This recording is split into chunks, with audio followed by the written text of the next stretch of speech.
And we are live. Welcome, folks, to, well, depending on how you're tracking it, episode 3108 of the Survival Podcast, or measly episode 3 of the Bitcoin Breakout. Of course, the Bitcoin Breakout is a production of the Survival Podcast that by the end of this month will be part of the Survival Podcast, plus its own standalone podcast at the same time. We may have a little bit of branding bipolarism as we make that transition, but I think soon enough everything will make sense. First, I just want to say I am happy to be back with you guys today. I am also happy that I'm podcasting and it's 12:30 p.m. Monday morning. And when I woke up this morning, I wasn't sure that I would be podcasting by 12:30. I thought it might be more like 2:30 in the afternoon. I was able to get all of this stuff put together, and I hope it's going to be a good show for you guys today. A little bit about what we're going to be talking about today. If you read the title, it's pretty obvious. Buying, holding, spending, securing Bitcoin. The basics, the very basics of it. Now, I think there's going to be a lot of people today that are going to be like, well, pretty much know all this stuff. Okay, that's fine. This is like covering the stuff that I get asked over and over and over and over and over and over and over and over and over again. So clearly there's a need for it. I'm going to cover a bunch today. I'm going to give you my thoughts on 4 different places you can buy Bitcoin. And I'm going to tell you why, as long as you understand the rules of the platform, I don't really care. It doesn't really matter to me, because if you don't hold on a platform, as long as you can buy and move off the platform, it doesn't matter. Bitcoin is Bitcoin from that point forward. We're going to talk about how people hold or hodl, even give you a little bit of background on where hodl came from. On exchanges, software wallets, hardware wallets, multi-sig, and some advanced stuff we'll at least pay homage to, but we won't dig into today. We'll keep it really, really easy. I will talk about the method that I recommend for your long-term holdings, being actually the Exodus wallet, along with the Trezor hardware wallet. I'll even talk about the difference between the Model T and the Model 1. One costs a lot more, but there's a reason for it, and I'll give you the basics of that. We'll talk about seed phrase backups and what those are, and I'll even tell you a really cool way that you guys can make metallic cold storage backup of your stuff. In fact, I'm going to live here in the middle of this. I'm about to text my wife. If the dadgone texting app will come up, I'm going to ask her to bring me a little doodad that goes along with that, because in my rush to get started on time, I did miss one thing. So give me just a second here. Anyway, I'll show you a little doodad that I used my 3D printer to make. I'll give you a resource where you can make these metallic backups for yourself. We'll talk about seed phrases and why you might want to care. I always say, get your Bitcoin off the exchange. And people are like, I don't know how, I'm afraid, what have you. Well, I'm also going to show you exactly how to get your Bitcoin off of exchanges and do that in 2 different platforms, namely CoinBase and Strike, with screen capture or what do you call them, stills of slides, basically, that show you how to do that. Screen captures, that's what I wanted to say of those. Sorry, I'm a little bit off timing with a first day back.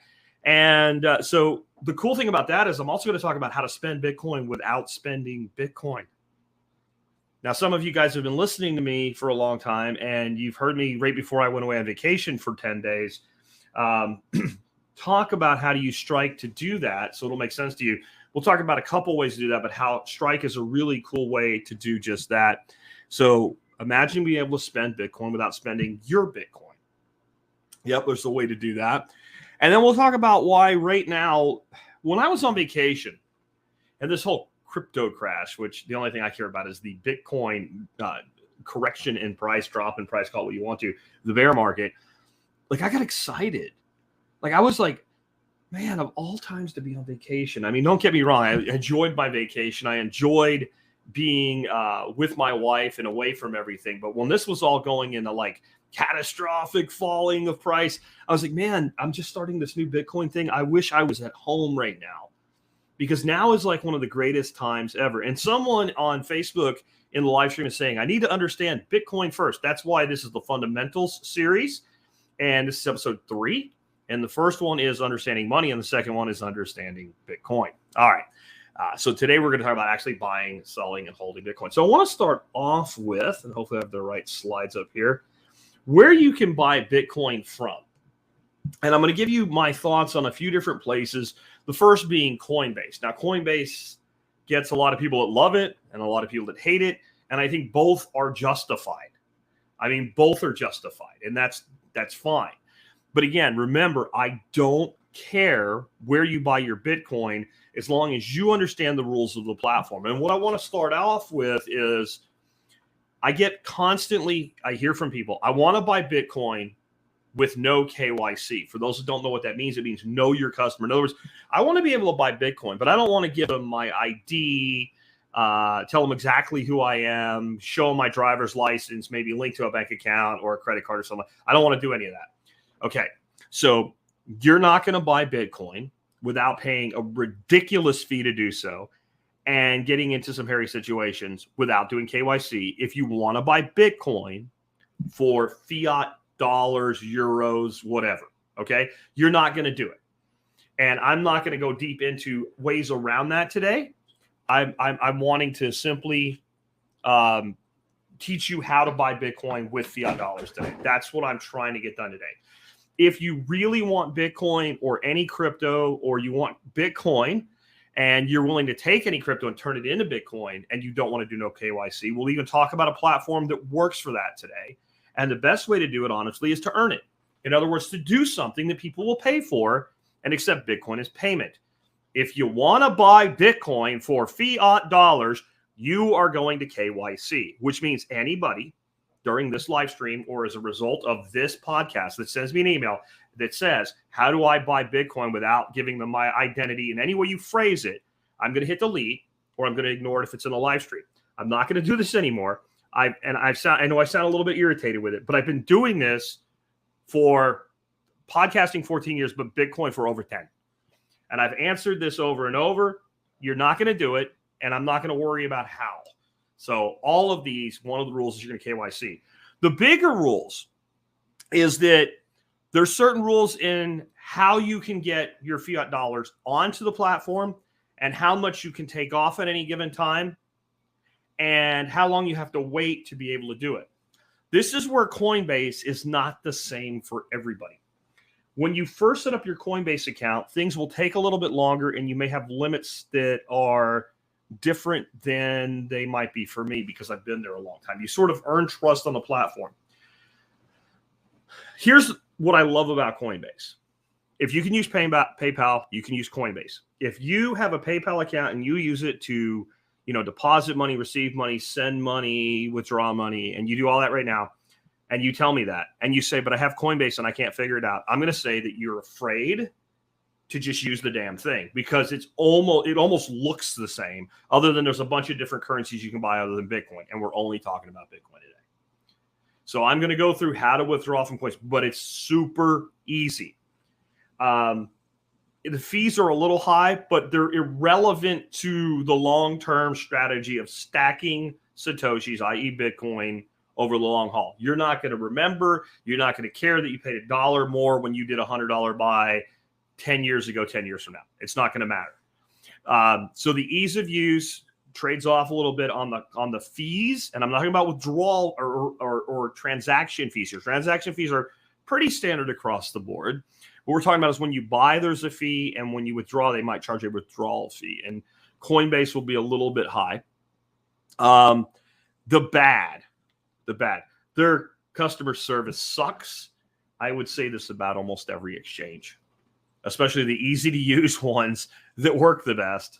But yeah, and you're gonna have to KYC. The really great part about Coinbase, though, is you can use credit cards, debit cards, and you can use PayPal to buy Bitcoin and other cryptocurrencies on PayPal. And this is something where people get really confused, and you blame Coinbase or whatever platform for your bank's issues. So I had somebody recently that I met at the event that I was away to speak at, and they were on and on about Coinbase being so terrible and horrible and awful. And what it turned out is when they tried to add their bank account as a funding mechanism for Coinbase, the bank said no. I'm sorry, you don't get to blame Coinbase for that. Coinbase said, we will allow your bank to let you wire money in or transfer money through ACH or whatever it was that person was trying to do. And the bank said no. And they said, but I even tried my credit card. And I said, well, that was odd. And it turned out their credit card wasn't a credit card. It was a Visa or a MasterCard debit card attached to the same account to which the bank said no. This can happen, and it can also pop up on other exchanges and may not be clear why they're telling you no. So that's just something to be aware of. So if you try to add a funding mechanism to any exchange and it doesn't work, if they have another option, try that one. Because some banks still say, we don't want our money to touch Bitcoin in any way, shape, or form. So that's not a Coinbase issue. But overall, it works great. It just has, well, again, it has some issues with, like, their customer service basically doesn't exist. And that really sucks. Next up, I have for you CoinEx, CoinEx. By the way, all of these platforms I have affiliate links to. If you're going to sign up for them, the audio version of this podcast will go up on my website about 1 hour after the live stream ends. Using my links would be really appreciated. It doesn't make me a lot of money, but it makes me a little bit of money, and it doesn't cost you anything. With Coinbase, you'll actually get some free Bitcoin if you use my link as well. So CoinEx is a no KYC exchange, and that's always how I've marketed it. Now, here's the thing about that. What did I already say? CoinEx is no KYC, but if you want to buy Bitcoin or any cryptocurrency for fiat, you're going to do KYC. So when I say that, sometimes people get really upset and say, you said it was no KYC and they have KYC. If you want to buy Bitcoin for fiat, everybody has KYC because they don't want to go to, like, prison, right? They don't want to go to jail. They don't want their company shut down by the government. This is the law. They have to do this under money laundering regulations and things like that. But if you don't need to buy for KYC, don't need to buy for fiat, the beauty is that you could just sign up with an email address and a phone number for two-factor authentication so that when you're withdrawing, they can make sure that you are who you say you are and that you should have access to your account. It's for your security.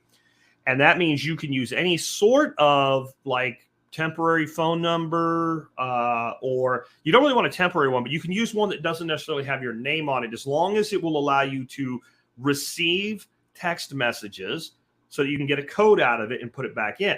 So why, if you have to do KYC for Bitcoin to buy with fiat, would you even care about a no KYC exchange?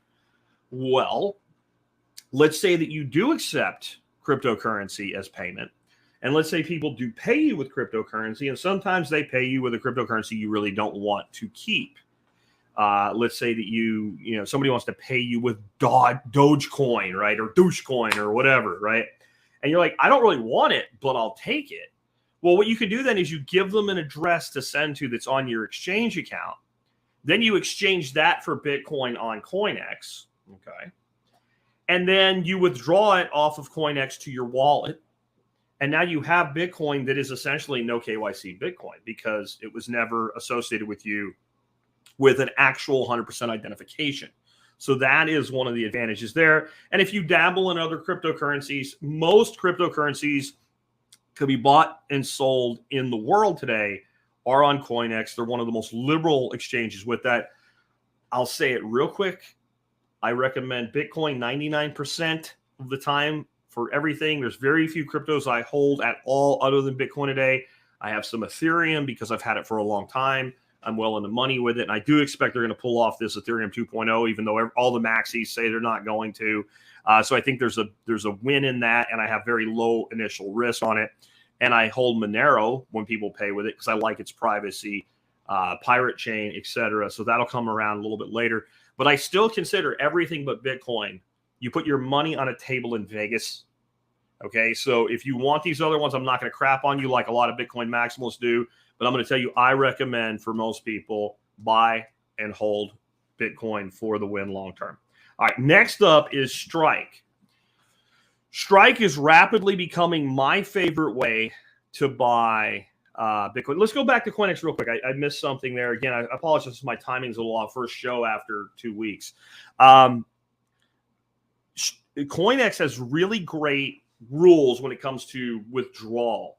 Now, if you receive or you put some money on the exchange, you swap it to something else and you want to withdraw it, you may have to wait an hour or more, depending on which crypto you used and switched to, because they want to make sure the transaction is clear before they let you take the money off. But it's same day. If you're no KYC, you can take up to, I think it's $10,000, like just under $10,000 in value a day off the exchange with no KYC. Again, you can't buy for fiat, but withdrawals, and you can add as many withdrawal addresses as you want, so you can keep your privacy that way too. And I always say, every time that you do a transaction, you should use a new Bitcoin address. That's the best practice right there. So very good rules for withdrawal. Strike, becoming my favorite way to buy Bitcoin, to send Bitcoin, period. Now, its biggest limitation is if you're not doing direct deposit, if you're doing basically like a deposit from something like a bank card or something like that, you can only do $1,000 a week. And I hear that from people, the limits. If it wasn't for that, it would be great. And the people that are telling me this, I'm like, you're not buying $1,000 a week in Bitcoin. And you can do $3,000 of withdrawal and up to $10,000 a week.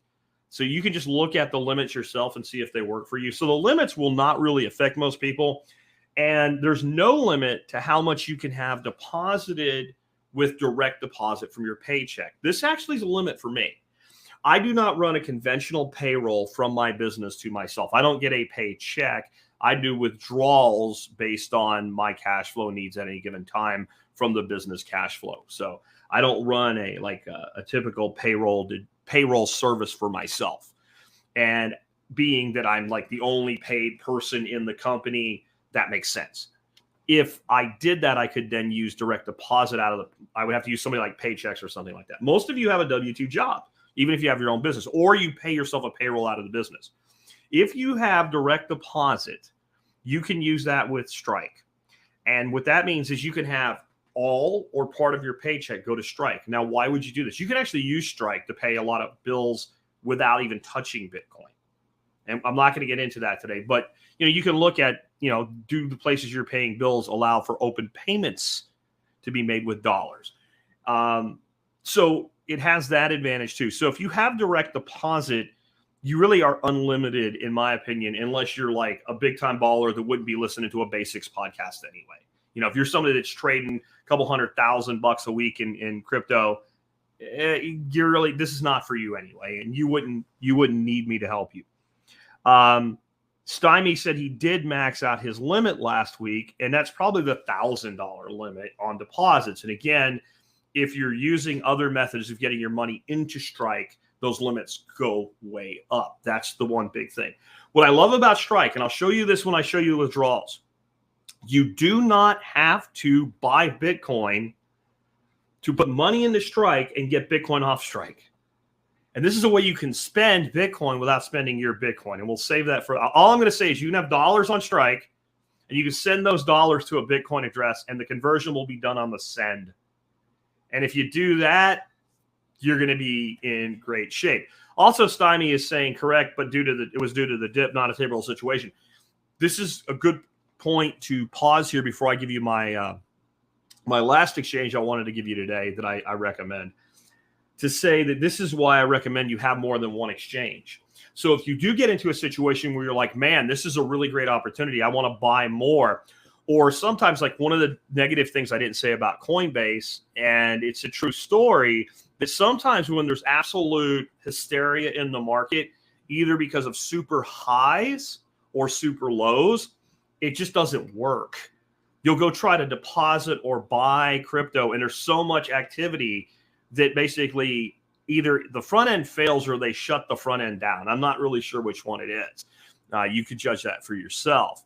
But that way, if you have multiple exchanges that you can transact with, if there's a problem with one, you can use another one. So my next one, and this is one that is really one of the best exchanges to buy cryptocurrency on. though you may not like some of the rules. And like I said, you need to understand the rules. That's Swan Bitcoin. One of the things I love about Swan, same thing I love about Strike. They are Bitcoin only. They are not a shitcoin exchange. I would call CoinEx and CoinBase both shitcoin exchanges, right? If you're trading SHIB and Doge and Cardano and all those shitcoins, you're a shitcoin exchange, right? And pretty much everybody falls into one of two categories. And this is not just Bitcoin maximalism. They're either a Bitcoin only exchange or they're a shitcoin exchange. And what I mean by that is there's no exchanges that have like Bitcoin and like 10 other really solid projects, or even 20. They either have Bitcoin only or Bitcoin in thousands, right? And that's because it's profitable for them because of trading fees, and they want to attract that type of buyer and trader. Swan is Bitcoin only. The rules are, number one, not even really a rule. It's a very secure exchange, which makes it a bit of a pain in the ass. Like, you don't even have a login. You put your email in, it sends you a code and a link. You have to click on the link and have the code to access your account. That would be one thing. So I would recommend that if you want to be able to use this exchange on your cell phone, that you make sure that whatever email you have paired with it is accessible on your cell phone. That's an issue for me. You might not think that it is, but it is. And the reason is I don't do email on my cell phone, usually, because I have to have a life. And email sucks you in. And so my email lives on my desktop computer over here to my right. And I don't generally do email on my cell phone. I do maintain a Proton Mail account, and it's what I use when I travel. And I have my web admin forward all my normal email to that address while I'm gone. So with things like this, I'll often use that email account or one like it that might be actually on my cell phone just for things like login, two-factor authentication, and things like that. So that's the thing about Swan. When you set it up the first time, you're going to be like, this is a pain in the ass. But once you set it up, you'll go, boy, this is really secure. Now, again, they're Bitcoin only. They have different ways you can get money onto their platform. This is what some of you are not going to like. If you use ACH and you deposit and buy less than $2,500, you have to wait 10 days before you can withdraw your Bitcoin. 10 full days. If you use ACH and it's more than $2,500 in a given week, you have to wait 30 days before you can withdraw your Bitcoin. This, they say, is to protect them from ACH fraud. I don't know a lot about ACH fraud. I don't take ACH payments. I don't know how big of a problem it really is. They're probably not lying. They also have instant ACH that follows the same rules. But then if you will do bank wire, a true bank wire, which has the limits on the time it takes to wire money in, you only wait 24 hours before you can withdraw your Bitcoin. With direct deposit, you only wait 24 hours. So if you have a W-2 job and the main way you plan to fund your Bitcoin purchases is with direct deposits, a day's not a big deal, guys. It really isn't. When I say don't hold on exchanges, we're going to get into that very deeply. I don't really care if you buy a couple $100 today and you don't withdraw it till tomorrow. I withdraw it as soon as the platform will let me. This is what I like about Coinbase and Strike. Once you've done all the crossing of T's and dotting of I's and you have been there as a customer and you can use PayPal and all, I can literally go on Coinbase right now, buy $100 worth of Bitcoin and instantly withdraw it because I've bought it and they have my fiat. So unlike doing a trade or something where I've deposited another crypto and it has to clear, it's instant. Strike is the same way. In fact, Strike, and you'll see when I do the demo, you do not even have to buy Bitcoin. You can put dollars on and instantly send those dollars and have them turn into Bitcoin on the other end of the transaction. CoinEx, again, you have to wait for the transactions to clear, but it's same day within the financial limits.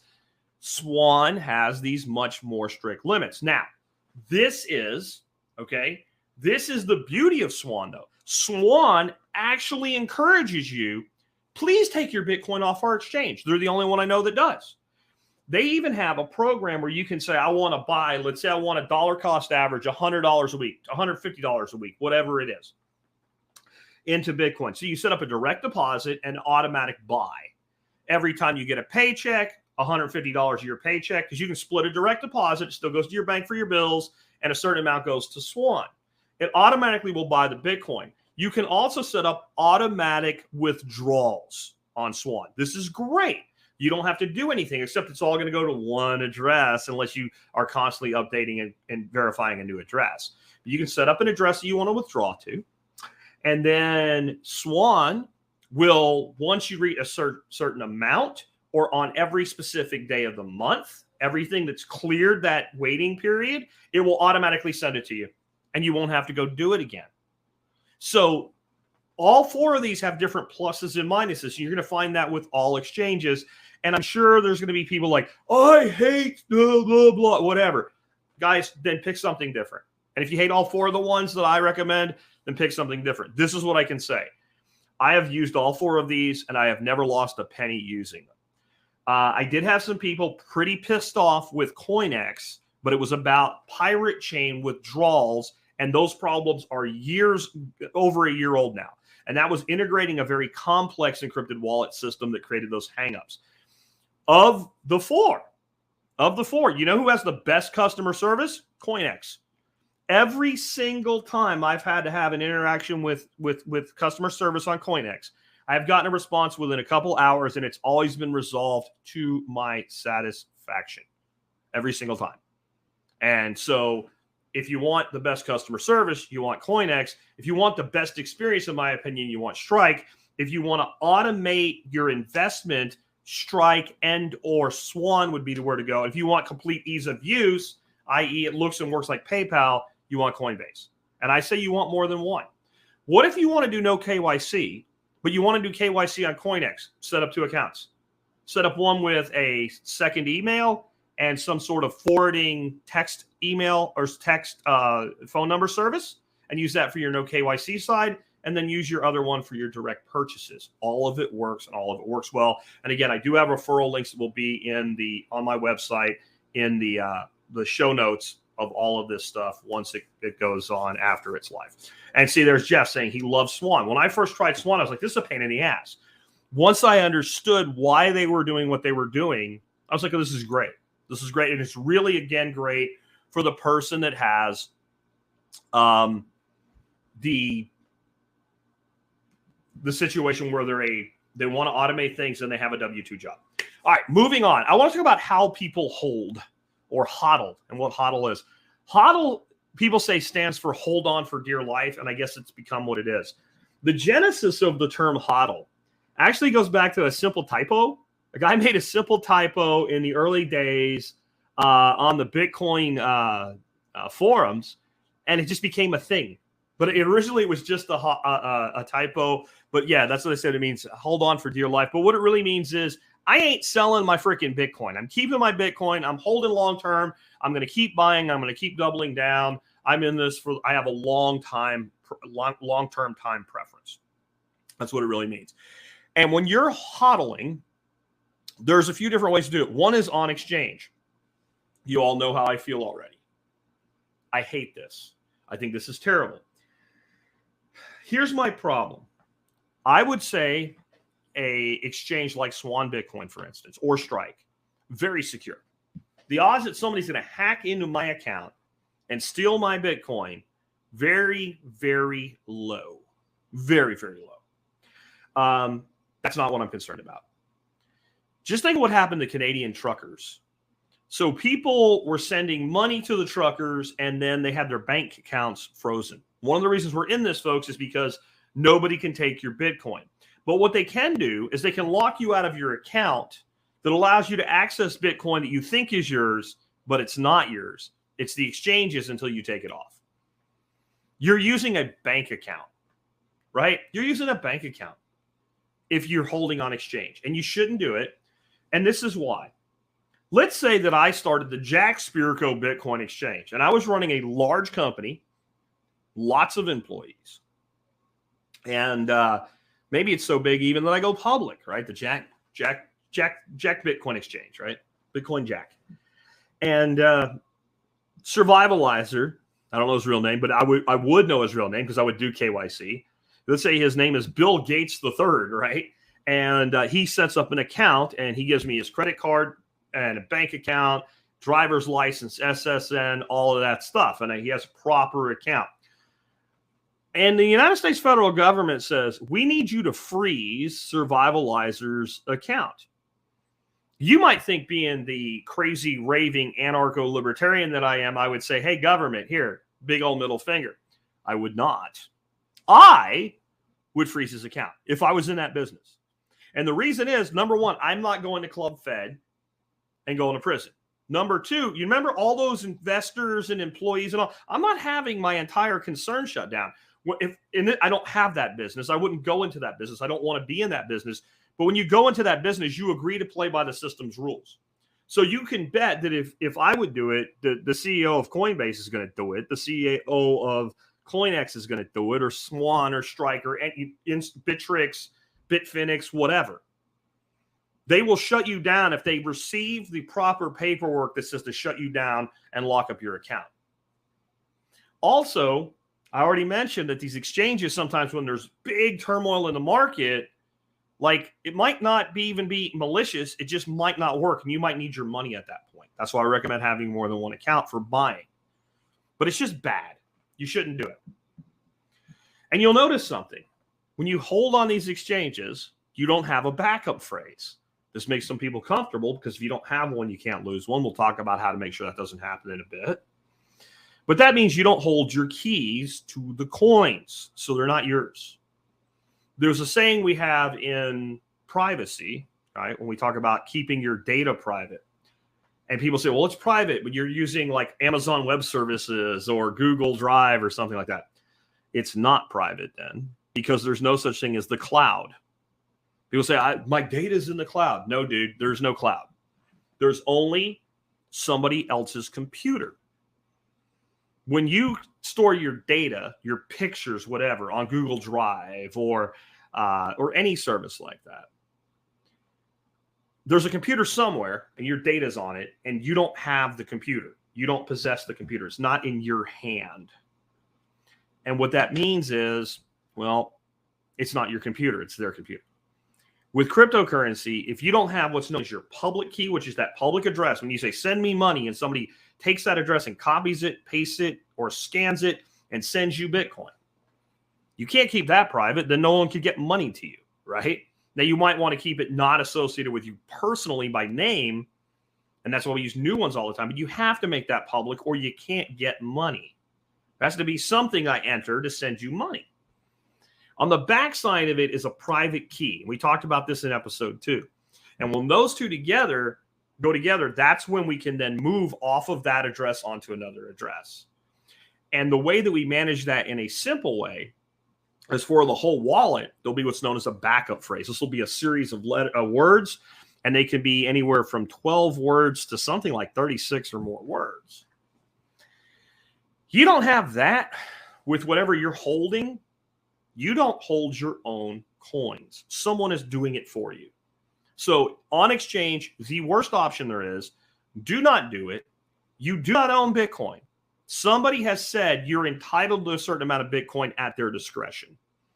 And when we buy Bitcoin on an exchange for a time, we are dealing with that risk.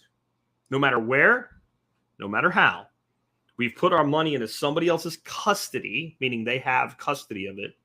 And until the withdrawal is completely executed, they maintain that custody, and there's a risk to it because of that, no matter how trustworthy they are. Because remember, if I get paperwork from the United States government that says thou shalt shut down Vincent Luhman's account, or lock Vincent Luhman's account, or we shall shut down your entire business and you won't make payroll at the end of the week, I'm going to shut it down. And any of these other companies will as well, because they have to. That doesn't mean you wouldn't fight it. But when push comes to shove and you know you're going to lose, you're going to do what you're asked to do. Any business is going to. It's called a fiduciary responsibility. Don't beat them up for it. Next is using a software wallet. You guys that have like a couple grand or less in Bitcoin or other cryptos, and you're holding on just a software wallet, I'm not going to beat you up. You have your own keys. You have your own backup phrase. And let's say you were using Joe Blow's software wallet. As long as it's open source and it's on GitHub and it's been picked apart by all of the great computer minds of the world, so they know there's not some exploit in it or something like that, Your money's secure until somebody gets your device and logs into it and goes, oh, look it, he has money. I wonder if he encrypted his wallet, or I wonder if the passcode to his wallet is the same as the passcode to his phone that he had taped inside the case or whatever. Now they have access to your wallet. They can start sending your money. Other than that, it's secure. It's as secure as your device is. All right. You have a backup phrase. And that means if you had crypto on your phone, you only had one wallet, which is a bad idea. We'll talk about that in a second. Like, you should have multiple copies of the same wallet on different devices, and it'll sync across all of them. And that way, if this phone explodes, you still have it. You're still good. You just open the other device. But even if you didn't, you only had, let's say you had $500 worth of Bitcoin. It was your life savings of Bitcoin. And this phone fell into the ocean, and you have your backup phrase somewhere. You can go to another device. You can download a wallet.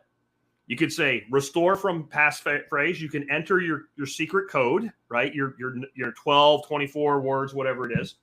And boom, it's back. So it's very secure, but it's only as secure as the device that it's on. So if you maintain, like most people, at least a software, I use Exodus. I have Exodus on my phone and on my computer. If people get into either of them, it's only as secure as the device itself.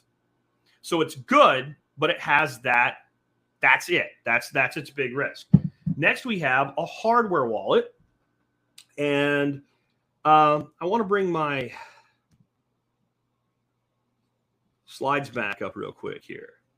So this is an example of a hardware wallet. We'll go over this in just a minute, but it's a device. It's something that, here's a USB stick. This could just as easily be a Ledger Nano. This must be plugged in, or you must have possession of it, depending on how it works. And it must be somehow intentionally connected to the internet to move money when it's on a hardware wallet. So I actually use, and I'll talk about this in a second, Exodus and a Trezor Model T, which is the one on the right side of your screen you're looking at there if you're watching the video. And that means with Exodus, I can see all the Bitcoin that I have. But only the Bitcoin that's only in Exodus can be moved if you get access to the device. So maybe a few $100 to $1,000 worth. As that accrues, I move it over to my hardware wallet, or I send it straight to my hardware wallet. And then the next time I pair the two, Exodus goes, oh, there's more money on the Trezor now. So then I can take that little device and I can put it like in a safe somewhere, like, I mean, an actual, like in the wall or in the ground safe, a fire safe if you're not stupid. And now you would need to get your hands on the hardware wallet, and you would have to be able to hook it up to the internet before you could move it. Now, even though I pair it with Exodus as a software wallet, if you had the hardware wallet and you had the code to open it, then it's still only as secure as the device itself, because I don't need Exodus to move money off the hardware wallet. Again, the two will kind of pair up and exchange information the next time that they go together. And without actually touching the hardware wallet, okay, I can, in fact, receive money to it because there's an address, let's say, that lives on the hardware wallet. So I can actually put an address on a website, for instance, to accept payments. You make a payment, and it ends up on my hardware wallet, even if I don't touch it, and I just won't see it till the next time I activate it and use it. This is incredibly secure, and there's ways to make it even more secure. But it's very important that you understand, and Survivalizer is saying Trezor is still a software wallet at the end of the day. It's just the hardware holds your keys. It still has a passphrase. Exactly. We're not going to get into full-on self-custody. However, what Trezor does allow for is multi-signature.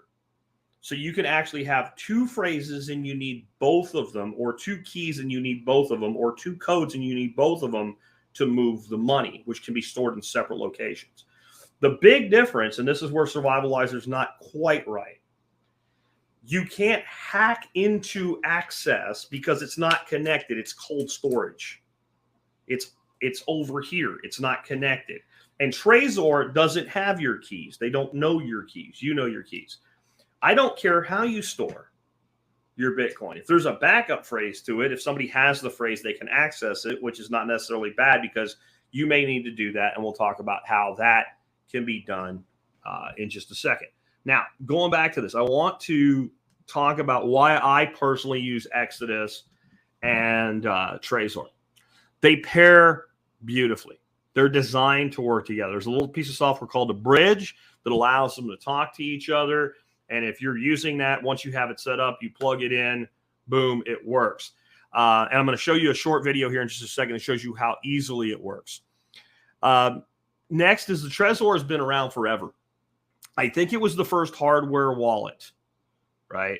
And Hillbilly Hipster saying something here, I think this is really important to understand. Coins never leave the blockchain. So all of this idea that you have some super secret way to secure your shit that's more super secret than the other super secret shit, the coin's still on the blockchain. There's still a public and private key. If you have those two pieces of information, I don't care what you've done, you can move that currency.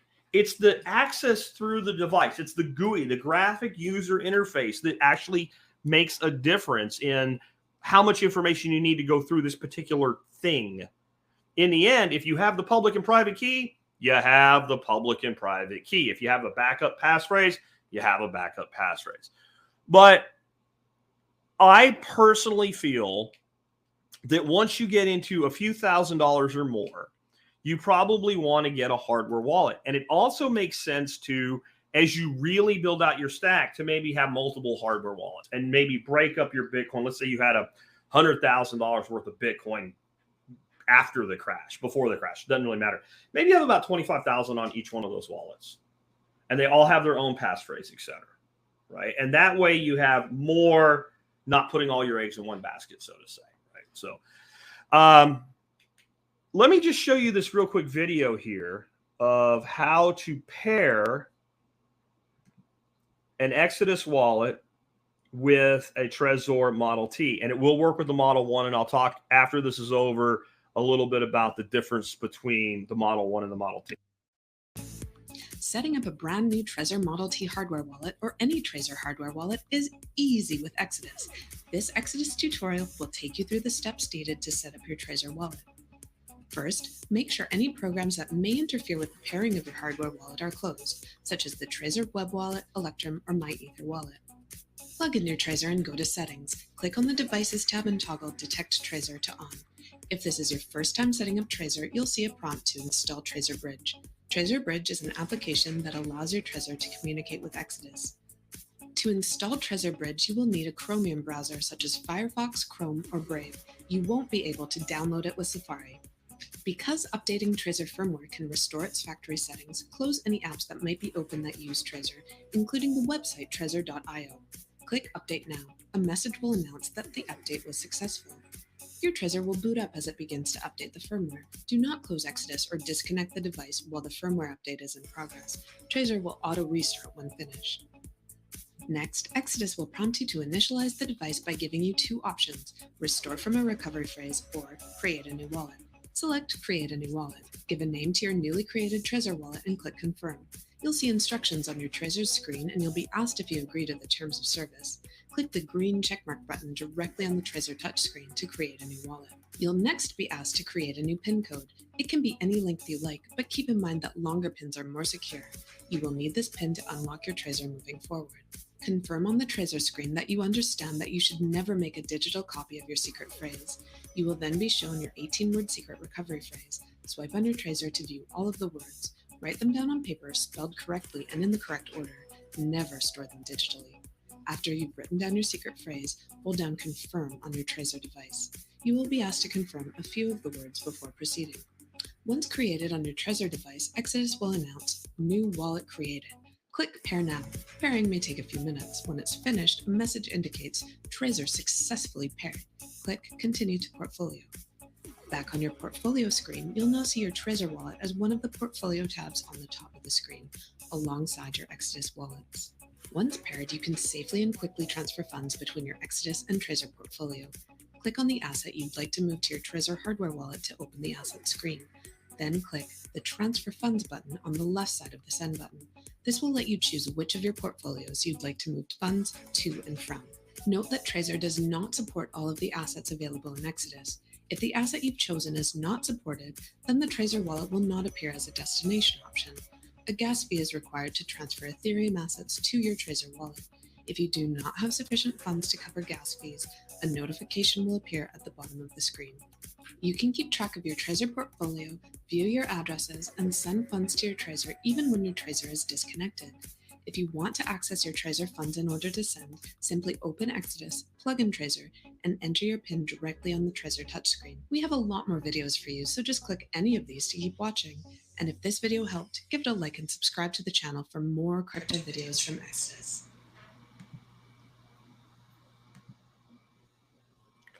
All right, guys. So that should make you realize it is very simple. Now, I wanted to say one thing here. When I shared this video a couple of weeks ago on Twitter, there was an individual that was irate and said, I have to pay Ethereum gas fees to move my Bitcoin off of Exodus onto my Trezor hardware wallet.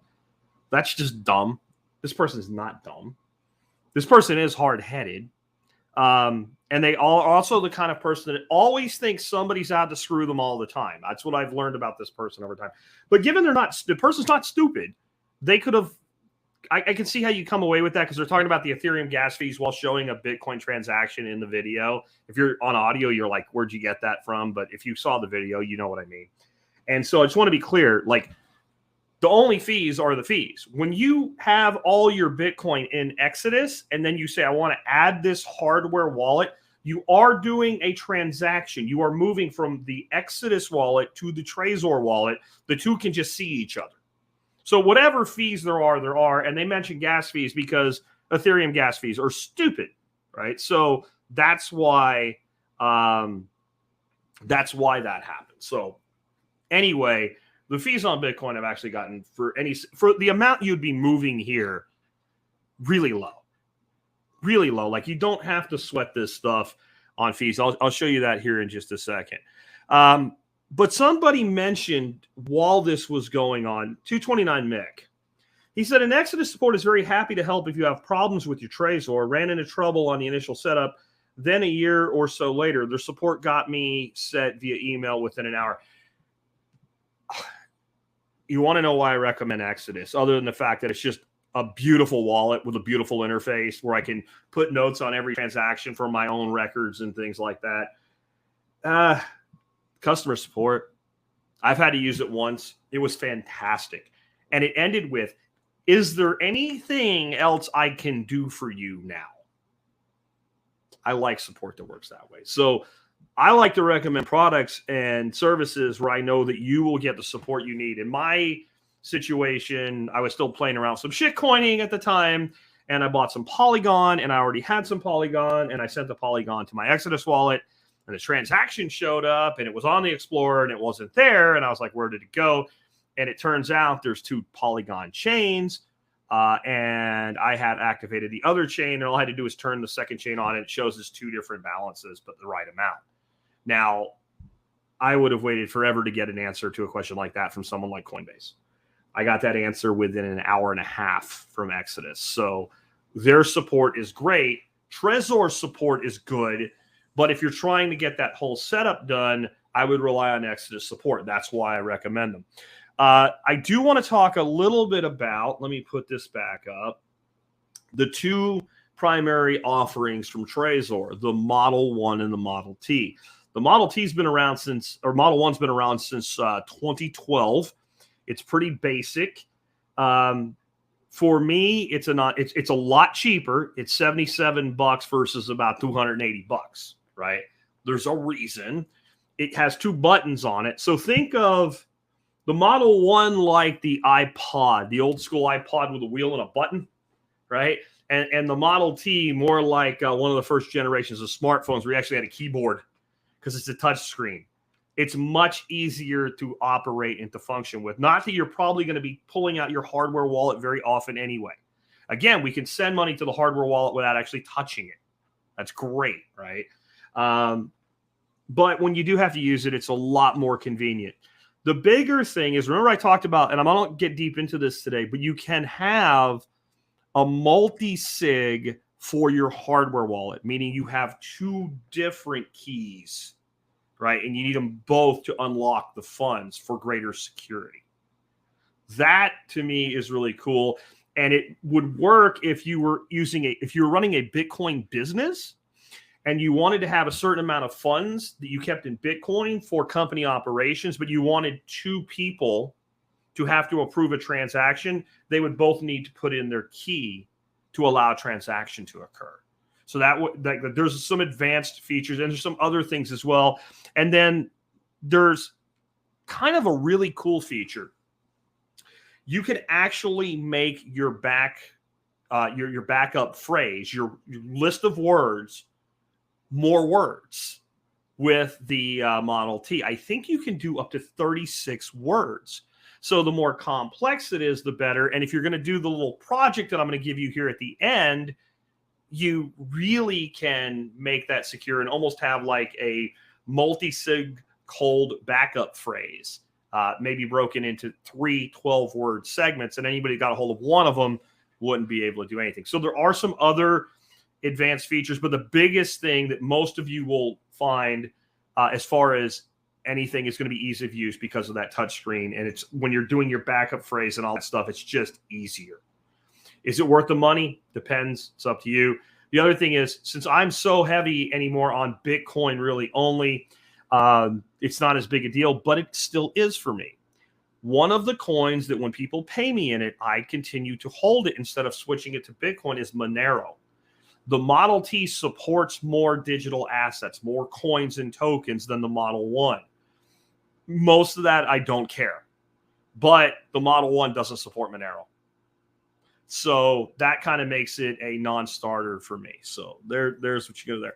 I do want to now move on and show you guys how to do a withdrawal. For you guys that have been doing crypto for a long time, this will be boring. I'm sorry. And if you're on the audio only, you probably want to look the video up. And maybe I'll break out this piece of the video for CoinBase and for Strike as 2 separate small videos for you guys. But I decided I would do this morning. So I bought some Bitcoin on Strike and I did a withdrawal from CoinBase because people have been buying the dip. I had some new referrals in CoinBase. I get $10, so probably 4 or 5 people resulted in this $43.34 balance that I had in CoinBase today. So I logged into my CoinBase account. And people try to make this like it's really complicated. But up at the top, you'll see buy and sell. And then right next to it, you will see send and receive. Guess what you do when you want to withdraw your Bitcoin? You click on send. And this is where I'm going to pick on some people a little bit. I've had people buy from me with Bitcoin, meaning you did this already, but you won't do it to your own wallet. It's insanity. Stop it. Do not hold on exchange. Anyway, you click send and receive. You will then go to whatever wallet you're going to receive to. In this case, I chose to receive to my Exodus wallet. And this one was done on a computer. So this is the desktop version of Exodus. So I just went to my Bitcoin asset in Exodus and clicked on receive. And it gave me an address. And there's a little like copy paste thing right next to the address there. I copied that. You could scan the QR code depending on how you're doing this, but I copied the address. Then I went back over to CoinBase. And I dropped that address into where it says to. So put the address where it says send to where. I want to send it to this address. It happened to be my own address. And I clicked on send all because I wanted to get all my money off the exchange. Then after that, it'll say confirm. Now what that is Coinbase for your security requires you to pair a phone number with your account and you will get a text message that gives you a code. You enter that code. It's a one-time code for that transaction only. They tell you not to share it with anybody, but unless you shared it immediately before your transaction, it really wouldn't matter. So you enter that code, and then you say, I'm sure I want to do this. Make it happen. Hit send now, and after you hit send now, it'll say you've done it. It's the money's on the way. You click the done button. You'll go back to your account. If you did what I did, your account balance will be 0. That's it. You've done it. And you can see right here, since I did the Strike transaction, both of them were pending at that point. But that upper transaction, that top one that says received a few minutes ago, that is there. And so that's that. Next, with Strike. Strike here, we're receiving $50. And, or actually, I deposited $50 with Strike here. And so I made the deposit. And you just do that by hitting deposit. I use a credit or debit card with Strike. And so you hit deposit. And then the center one there, you've done it, you hit confirm. And since I use a credit debit card, it wants the little 3-digit number. So you add that and you hit confirm. From there, it says you've confirmed your deposit. Now, this is the cool thing with Strike. Notice I did not buy any Bitcoin. At this point, right now on Strike, I am holding a whopping $50 in US dollars. Actually, it's like $50.73 or something like that, right? Because of a transaction that left a little bit of money behind. I went into my Exodus wallet on my iPhone and I just copied an address. And then I went into back to Strike over here, and where you click send from the dollar screen, there's a place where you can click a little QR code to do a QR code. I click that. It's opened up my camera so that I can scan it. Instead of scanning a QR code, because it's on the same device, I just hit paste. And when I hit paste, it dropped a Bitcoin address into there. After that, I said, are you sure you want to do this? Do you want to send this $50? I hit confirm, and it sent it to an Exodus wallet of mine, right? That's it, guys.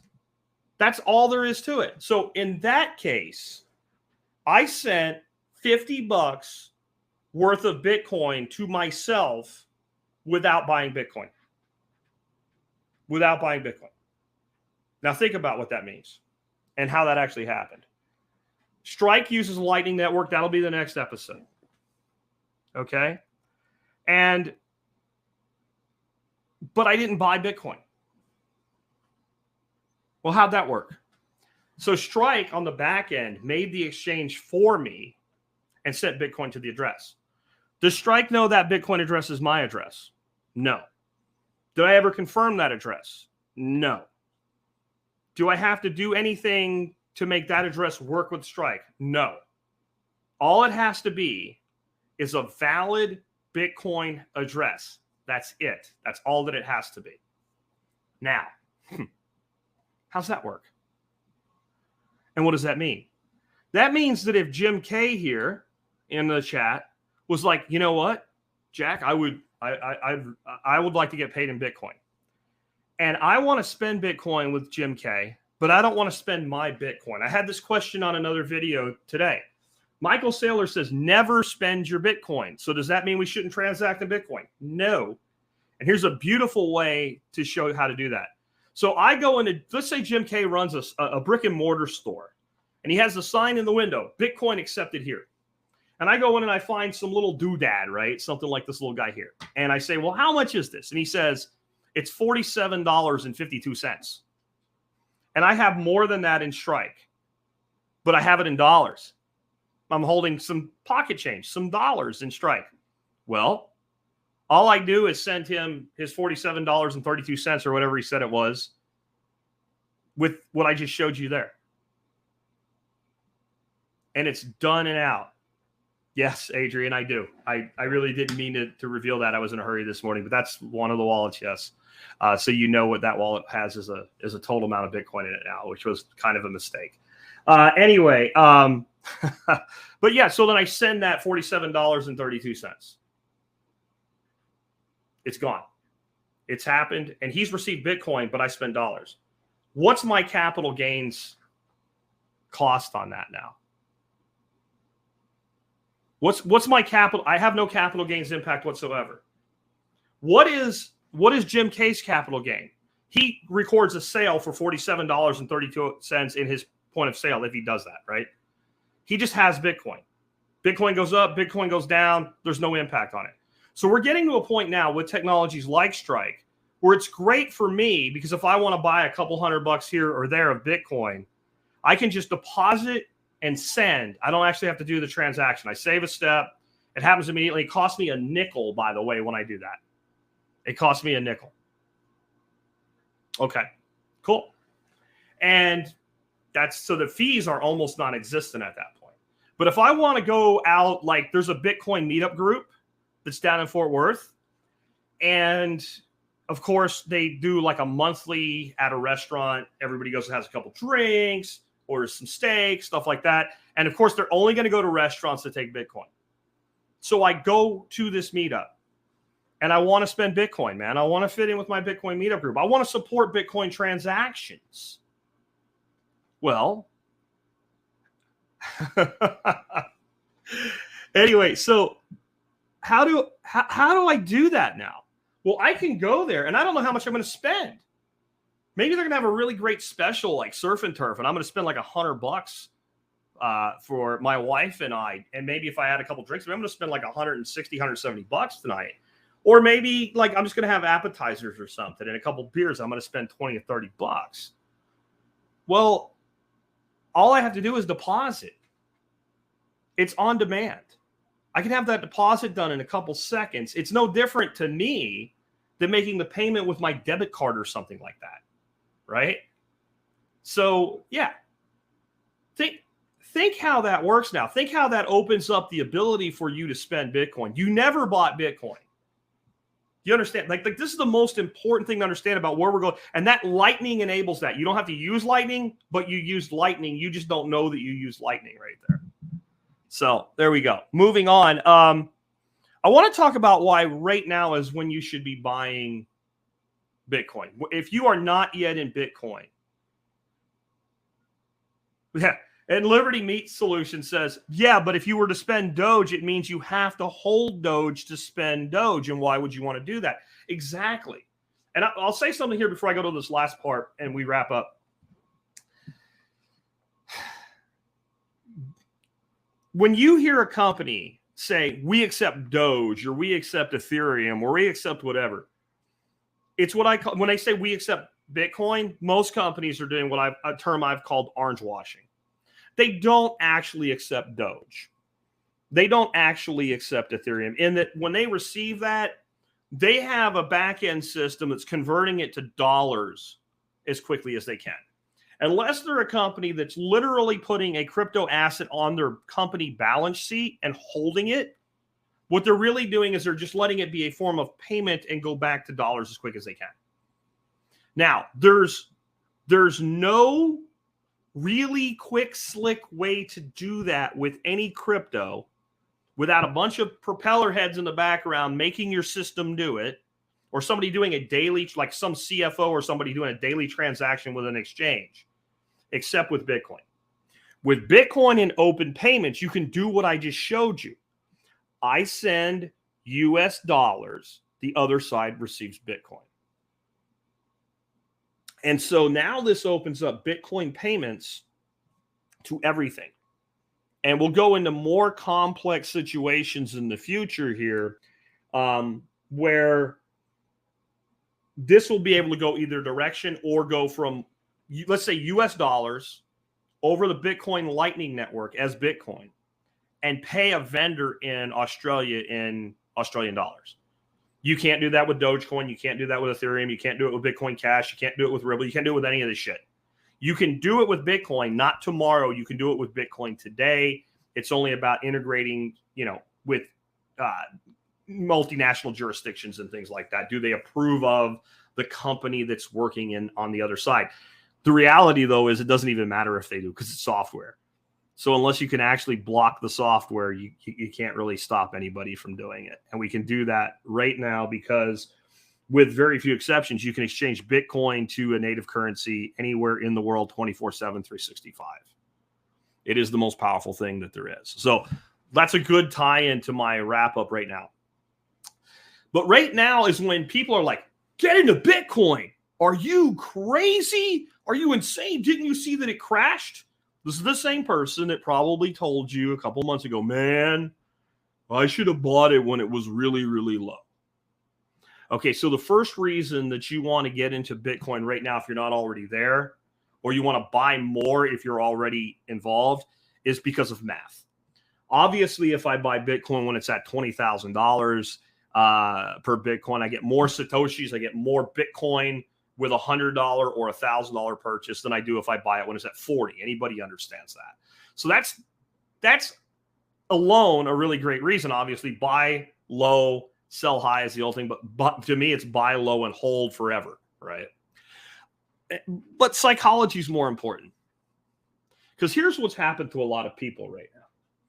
And I know it's happened because, like I said, I have referral links in the page that you can get to about an hour after this is finished and wrapped up from the live stream. Guys, I know what you're doing because I see the referrals come in. And when Bitcoin is at like an all-time high, I'm getting between 5 and 15 referrals a day. So $10 referrals. Obviously, I'm getting a lot less Bitcoin at that point too, because I'm getting $10 US from CoinBase or $5 from Strike or whatever. $10 from Swan. So I see that when, Michael Saylor puts it on the balance sheet, and then Elon Musk says that Tesla's going to accept it and hold it, and then some athlete comes out, and all of a sudden Bitcoin's at like $63,000, and I'm getting these massive numbers of referrals out of the audience. And then it drops, and the referrals drop right along with it. And it goes to a bottom. And then occasionally it'll be like, this time seems a little different. There's been kind of a pickup. I had 4 referrals this morning, and as soon as I cleaned the money out of CoinBase, another one came in, and who knows if another 1 or 2 came in while I was doing this. But I see the most people on board at the highest, most exciting point in the market, and the least people on board in the halfway point of the halving cycle. So in episode 2, we talked about the halving cycle. About every 4 years, the amount of new Bitcoin being produced gets cut in half. So I think it's 16 right now. I could be wrong. Maybe it's 32 and it's going to 16. But if it's at 16, it goes to 8. If it's at 32, it goes to 16. And it keeps cutting in half every 4 years. There's something that's important to understand here. Historically, the midway, so 2 years after the last halving, is the dark days of Bitcoin. It's been that way over and over and over and over again. It really has. And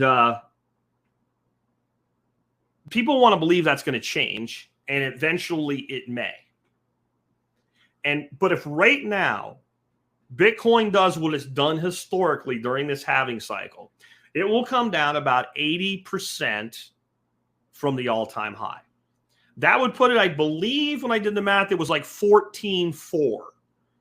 So there's people like, this never happened before, because the new low fell through the past all-time high in the last cycle in 2018 or whatever. This has happened before. It just never happened quite that way before. It's been the case that Bitcoin will have this huge run up and will generally draw down by about 80% from that all-time high, and then make another run up that's even higher, and then draw down by 80% from the all-time high, and then make another run. It's done this multiple times, and it's been very consistent in this. Now, if that happens this time, all I'm going to do is buy more Bitcoin. That's all that I'm going to do is buy more Bitcoin. And if it happens again, I'm going to buy more Bitcoin. All right? That's all that means to me. Now, why? Because when I got into Bitcoin, it was trading for between $300 and $600. So what's my psychology at this point? What is my apprehension at this point? How do I feel at this point when Bitcoin goes down to 17,000 like it did a couple days ago for a few seconds? Do I, or I'm like, oh, that's great. I can buy some more. And does it matter that I bought some Bitcoin at $56,000? I didn't buy any in the mid 60s, by the way. I was like, this is, I think we're capping out here, right? If it would have kept going, maybe I would have came back in and bought some more. But as it came down, I bought Bitcoin in the 40s. I bought Bitcoin in the 30s. I bought Bitcoin back in the 40s. I bought it back in the 30s when it flipped back and forth. I bought it in the 20s. And then it drops down to 17, 18, 19, 20,000, whatever. And I'm like, big whoop. Well, why? Because my psychology, my internal psychology is one of, I've been through this like 4 times now. So I know what happens and it's okay. But it's also like, if you buy at an all-time high and then a year later, you're at that midpoint in the halving cycle at a low, you think the world ended. You probably let yourself really begin to understand Bitcoin. You started thinking about that long-term future with Bitcoin. And then when it went up higher and higher and higher and higher, you're like, wow, this is really going to work. And then it was like somebody took that all away from you. If you come in a bear market, like right now, and you're buying some Bitcoin, 16, 17, 18, 20,000, 21,000, whatever. And Bitcoin, as it approaches the next halving, does what it traditionally does is it explodes. It goes up to 120, 130, 140, 150,000. Let's say it goes to 200,000. And then the next midpoint, we get a correction from there. We get an 80% correction. It would drop by 160 grand. It would be down at 40. But you came in at 20. How do you feel about it? How do you feel about it? You don't really care. And you shouldn't really care. Because what do we teach in Bitcoin about time preference? Time preference equals long. So there's a weird thing in the human mind that screws us up. And it causes us to break the rules. And that is every reliable means and proven means of building wealth over time is boring. I taught that to you guys like 2 years ago on a Miyagi Mornings episode, right? Every reliable method of building wealth is boring. People say, no, it's exciting. No, it's boring. Because you want the formula to get rich with Bitcoin. Buy it, keep buying it, keep taking it, sweep your reserve capital into it, and otherwise put yourself into a freaking coma. What could be more boring than sitting here in a coma like a zombie? And it will give you the discipline to play the long play of 10 years or more. 10 years or more. 10 years or more, none of this matters. So to see people freaking out like, it went down, so I had to sell my Bitcoin. Why? Now, if you got into leverage or something like that, again, you're probably not listening to a basics episode. Maybe you should, right?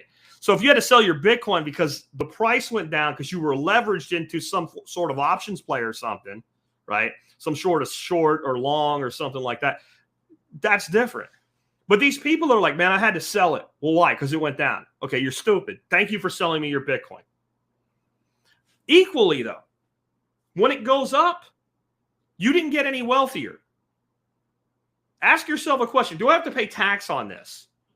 If you don't have to pay tax on it, you didn't really get any broker or wealthier. You're just holding it. It's just sitting there. It's a long-term investment. So if you come in at the bottom of a market, or in the dark days anyway, even if we're not at the absolute bottom, at this point, your mindset in getting through, you're going to do this.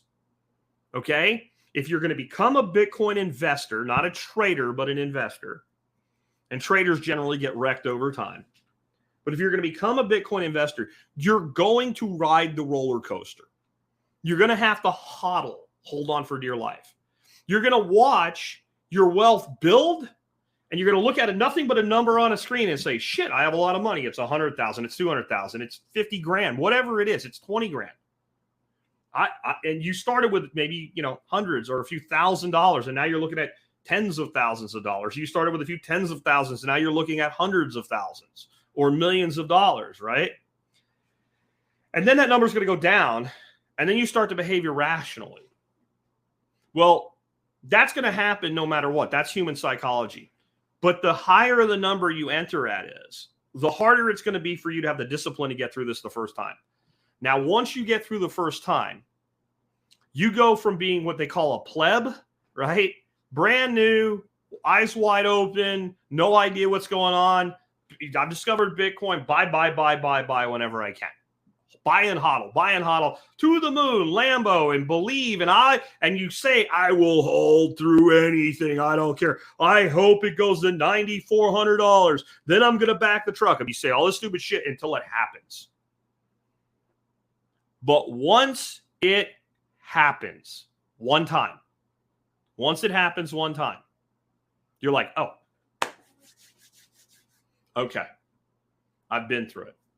When you do it twice, when you've been through 2 cycles, you're like, I don't give a shit. You say the same words, but you actually mean them. You'll be more likely to get through this if you come into a market like we're in now than if you come into a market 18 months from now. As we approach the next halving and all the shit that's going sideways in the economy and all the good stuff that's happening for Bitcoin, with regulation and basically the government saying, hey, we're not going to ban this, right? Giving people more confidence. We're going to get an ETF, et cetera. If you come in then, no matter how good it gets, there's going to be a drawdown on the other side of the next cycle. Now, how often that happens, okay, how often that happens or how big the variance is will change over time. And as Bitcoin goes and fulfills its destiny, in my opinion, the volatility will calm somewhat and the fluctuations will, and maybe we won't have 80% drawdowns. Maybe we won't have an 80% correction this time. Maybe we will. Maybe we'll have a 90% correction off the all-time high. Maybe we won't. I don't know. But I know there'll be some significant correction because that's what's always happened. And Brandon says DCA, just always DCA. I agree. Now, Weather is asking me, do I recommend a Trezor over other hard wallets like Ledger, et cetera? I do personally. If you use a Ledger, I don't care. If you use a Bitbox, I don't care. If you're happy with it, I like the pairing and running multiple hardware wallets with Exodus, et cetera, right? And having multiple portfolios in Exodus. And I love the pairing feature. I love being able to manage my entire portfolio and see where I'm at without actually pulling the hardware wallet out and only needing to pull the hardware wallet out if I need to move money one way or the other. I love that. But I don't care what you use. I really don't. It doesn't matter. But the psychology is huge. And I do just want to reinforce history would say this market should bottom somewhere in the $14,000 range. That does not mean it is going to happen. I cannot do that today, Gray. Gray is asking me if I can explain UTXOs. That'll be a future episode. But I will tell you, if you're doing something like we're talking about today, you don't have to worry about them. This is people that are doing 100% self-custody. Have to worry about UTXOs. There's a great article that was out on it recently. I'll see if I can find it, add it to the to the situation or to the show notes. But what I want to finish with, timing the market's not that important. So even though I'm saying when you're in this phase, this is the ideal time to become an entrant into Bitcoin or to double down if you're already there. Timing doesn't mean anything over the long term in reality. Because, I mean, I believe the future of Bitcoin is above $1 million. In fact, significantly thereof. I really do. And so, yes, technically, if you had timed your buys perfectly and always bought during the dips, etc., long term, you would be like, yeah, I have more money now. But if you become a whole coiner or better, which means you have at least one full Bitcoin, you're not going to remember or care about that. All you're going to remember is the times that you had some surplus capital, you didn't really need it, you could have bought and you didn't. So I don't think the timing is anywhere near as important as the consistency and the discipline. My final thoughts are, guys, look, I think there is such a thing as once-in-a-lifetime opportunities. I really do. I've been pushing Bitcoin, and as a prepper and as somebody that's mostly in the prepper space, it's actually hurt me over the years with my audience headcount, et cetera, because there's people in the prepper survivalist space, they don't want to hear the word Bitcoin. They think it's all a scam, whatever, and it's become more the case over time because there's a lot of people that are really bitter that somebody told them about it, like me, when it was $300, but somebody told them about it when it was $1 or $12 or $14 or $25. And they could have went and spent $1,000 and just chunked it in there and said, screw it, like a lottery ticket. And they could be worth millions and millions of dollars today. And they can't accept that happened. And it can't possibly be that they were wrong. And then they doubled down on no. But I kept pushing it. And those of you who have listened to me know that, Again, I really started suggesting it in 2013, but I started pushing it in 2014. And I have refused to shut up about it since 2014. What is that, 8 years? Refused to shut up about it. You need to have some of this in your portfolio, my exact words. Because this is not a once-in-a-lifetime opportunity. This might be a once-in-a-generation opportunity. Maybe it's once in a century. Maybe it's once in a millennia. How many times has there been the rise of a global reserve asset in the history of civilization? And I don't know the answer to that question. I guess that would beg the question, what is a global reserve asset? Right now, it's the dollar. Prior to that, it was gold and silver. It's been other things throughout history, but it's not something that happens very often. And I don't know that there's ever been a time where the average person has had a legitimate opportunity to front run the institutions, where you had a chance to front run Goldman Sachs. I don't know that that's true anymore. Goldman Sachs has become pretty bullish on Bitcoin. But you had a chance to front run all these institutions,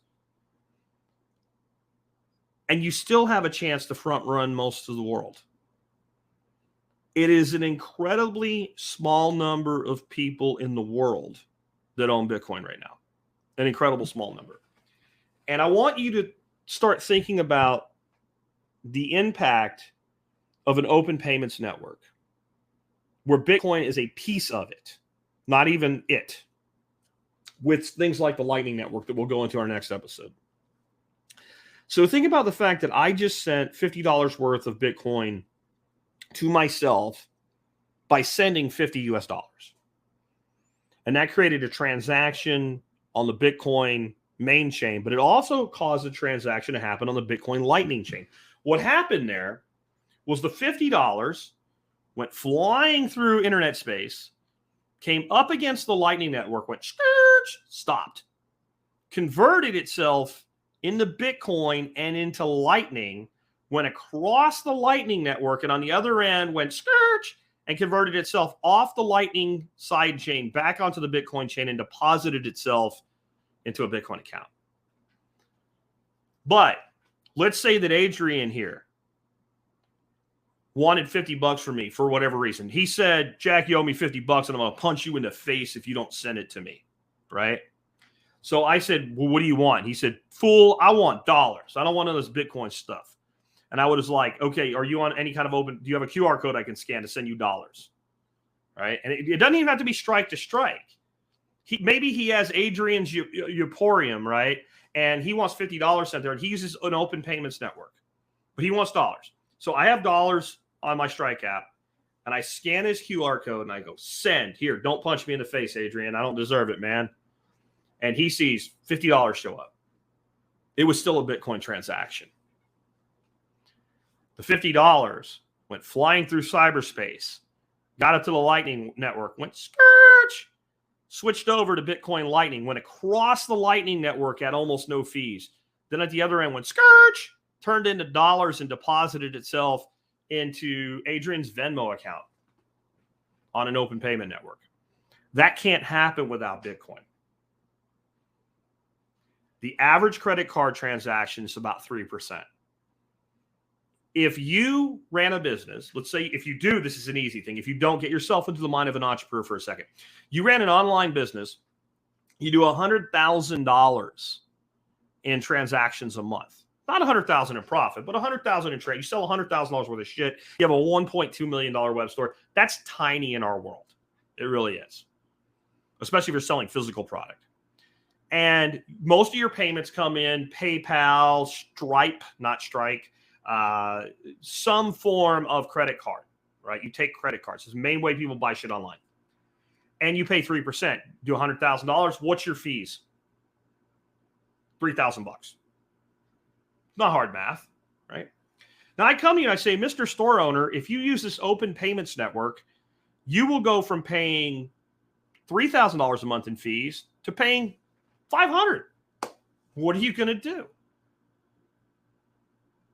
If you know it works, you get the same dollars or same yen or same euro or whatever. And I can cut your monthly expenses by $2,500 by moving to an open payment network. It's still going to work perfectly with your point of sale. It's completely legal. You never have to touch Bitcoin. You don't even have to know Bitcoin's there.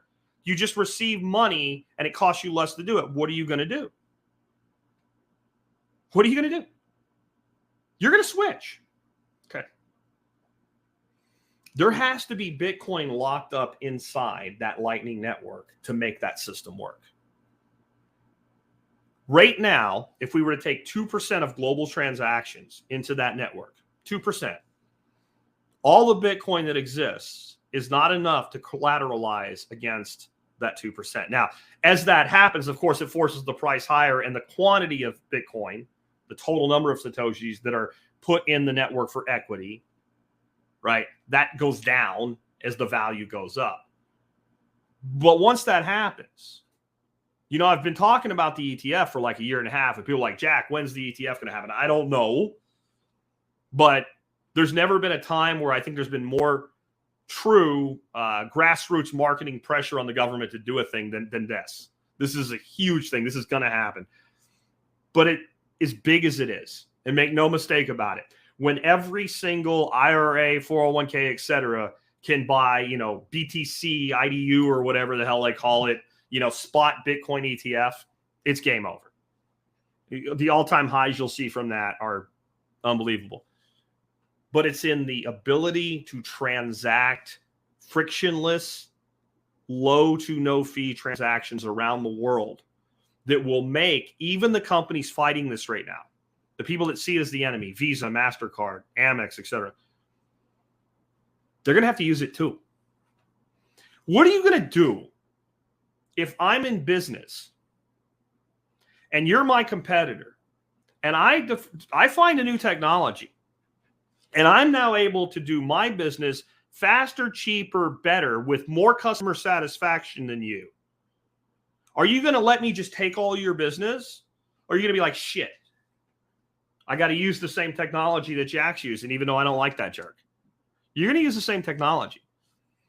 This is why I'm telling you, Bitcoin is asymmetric warfare. It's the first, that's a term that's been thrown around for years. People think they understand it. It's the first ever true asymmetric warfare that's ever existed in the world of finance, especially.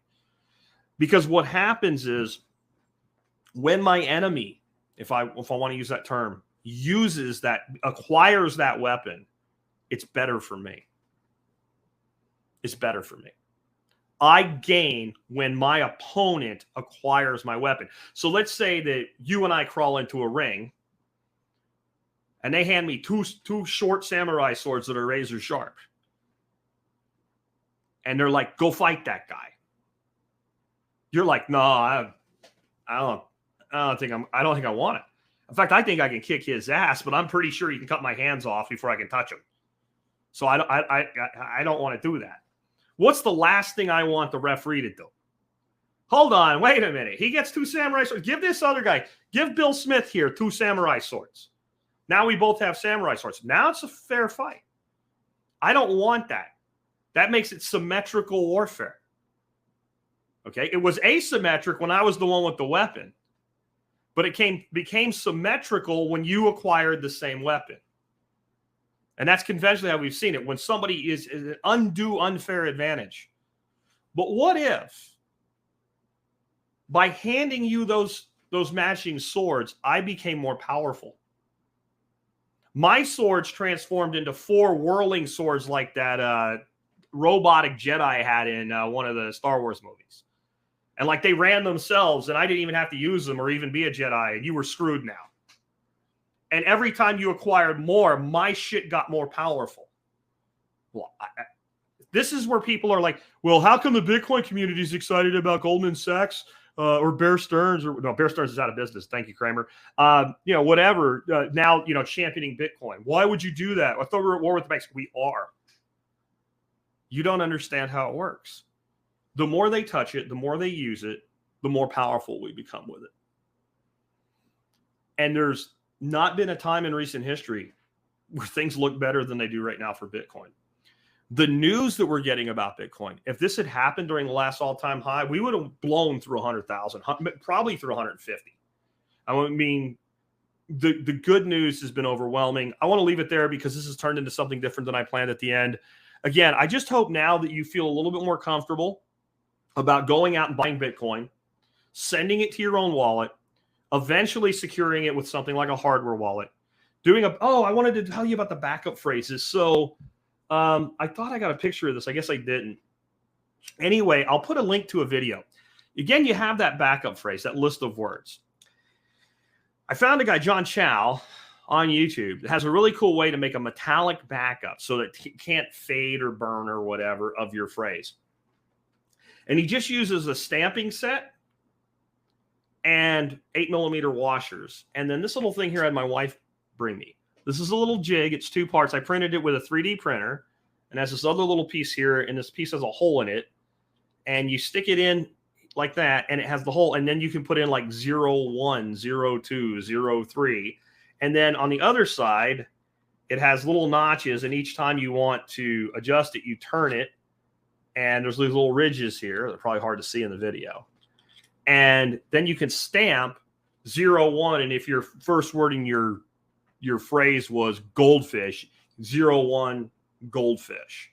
And the little jig makes it look cool. I think the jig is overkill, but I have a link to if you have a 3D printer and you want to print your own, I have a link to the file on Thingiverse where you can print your own. And I have a link where you can buy them if you really wanted to buy them. I think they're like $13, but I printed a couple out. It's a 3D print job. So easy I can do it. You pretty much take the file, drag it into your slicer program, hit slice, throw it on a card, stick it in your printer and hit print. And so I'm actually going to be doing that as a little project at the fall workshop when we do that this November for people to learn how to do that. But the cool thing with that is, let's say you have a 24-word backup phrase. Well, you can put 12 words on one bolt, 12 words on another bolt, and store them in 2 different locations. So again, that's like multi-sig, and that's pretty cool way. And I wanted to bring that up mainly because when you go to buy a hardware wallet, what's in vogue now is they have these titanium wallets, right? And they send you this thing and you punch out all these little letters and you make a titanium wallet of your backup phrase and shit.